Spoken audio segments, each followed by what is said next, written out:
প্রিয় বন্ধুরা, আসসালামু আলাইকুম। আশা করি আপনারা প্রত্যেকেই ভালো আছেন, সুস্থ আছেন, সুন্দর আছেন। সুস্থ আর সুন্দর থাকাটা একান্তই জরুরি একটি মানুষের জীবনের জন্য। তো একটি মানুষ যদি তার শরীর সুস্থ রাখতে হয়, তার মনটাকে অবশ্যই ভালো রাখতে হয়। তো আমাদের এই ছোট্ট একটা জীবনে পথ চলায় জীবনে বিভিন্ন রকমের অভিজ্ঞতার সম্মুখীন হয়েছি। আমরা হয়তো অনেকে এই বাংলার বুকে অনেক গল্প দেখেছি, অনেক গল্পের পিছনে এক একটা ক্যারেক্টারকে দেখেছি। গল্প এবং ক্যারেক্টারটা হচ্ছে যেমন আব্রাহাম হক, তার জীবনের একটি গল্প এবং সে একটি ক্যারেক্টার। তাকে নিয়ে বাংলাদেশে একটা ইস্যু তৈরি হলো, 2-4 দিন খুব লাফালাফি হলো, ঠান্ডা। তনু, তনুর জীবনে একটি গল্প, সে একটি ক্যারেক্টার। তাকে নিয়ে আমরা 2-4 দিন লাফালাফি করলাম, সব ঠান্ডা হয়ে গেল। এগুলার আসলে প্রতিকার কি হয়েছে, কতটুকুন হয়েছে, বিচার কি সঠিক বিচার পেয়েছে তারা?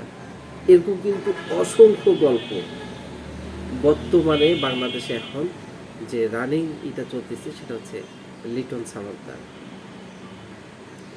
এই ব্যক্তি জীবনে কি করেছে, পথের মানুষদের হয়তো তুলে নিয়ে এসেছে, তুলে নিয়ে আসার পরে তাদের খাওয়া দাওয়া ভরণ পোষণের জন্য বিভিন্ন রকম মানুষের কাছে সাহায্য চাওয়ার পরে হয়তোবা অনেকেই তাকে সহযোগিতা করেছে। সেই টাকা থেকে হয়তোবা সে একটা অঙ্ক তার নিজের জন্য ব্যাংকে জমা করে রেখেছে, জানি না সঠিক। তারপরে অনেকে তার বিষয়ে অনেক প্রশংসা করতেছে, আবার অনেকে দুর্নাম করতেছে। আসলে আমরা দু পায়ে যাত, তো আমাদের মানুষ যে এত জঘন্য সেটা আমি দেখতেছি, জানতেছি, বুঝতেছি যে মানুষ আসলে আমরা কতটা খারাপ। হয়তো লিটন সামাদার সে অন্যায় করেছে, কিন্তু সে কি পুরোটাই করেছে? সে কি মানুষকে একটু সহযোগিতা করেনি? তার দ্বারা কি একজন অসহায় ব্যক্তি কি উপকৃত হয়নি?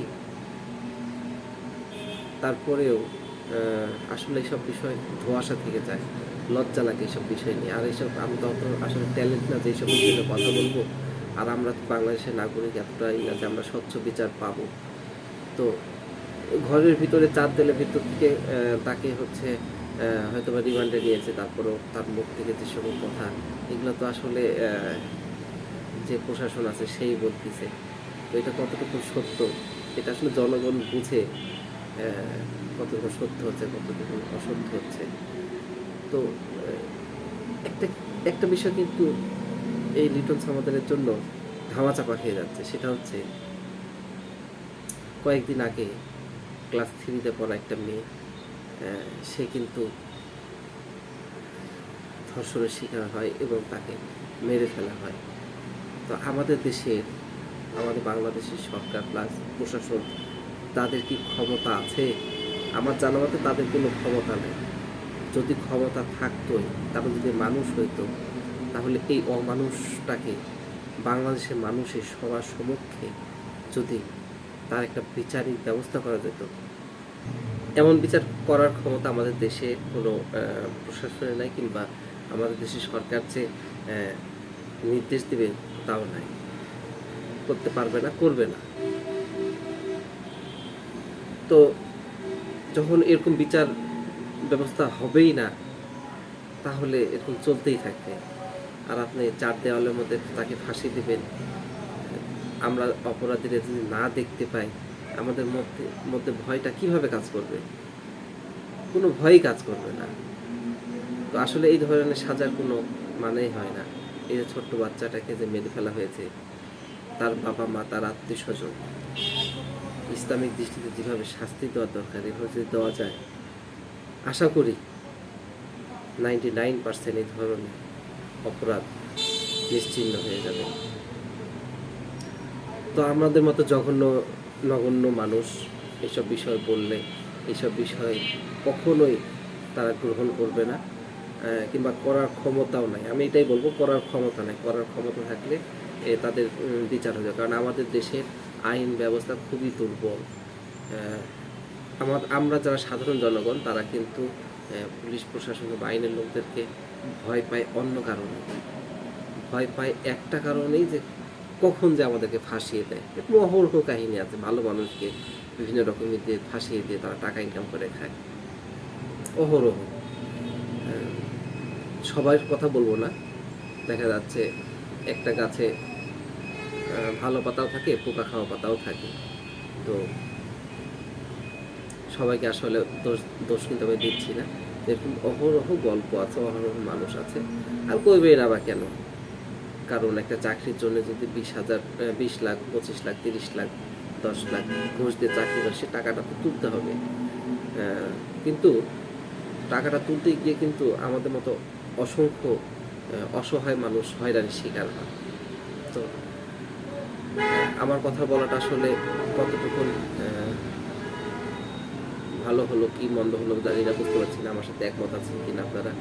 তবে বাস্তবিক অর্থে এই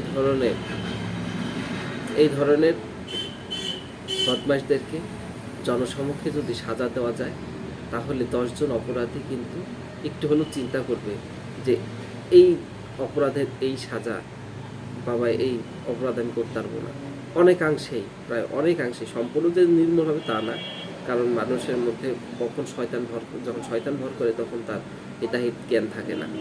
সে যে কোনো মূল্যে তাকে মানে সেটা করে ফেলে আর কি।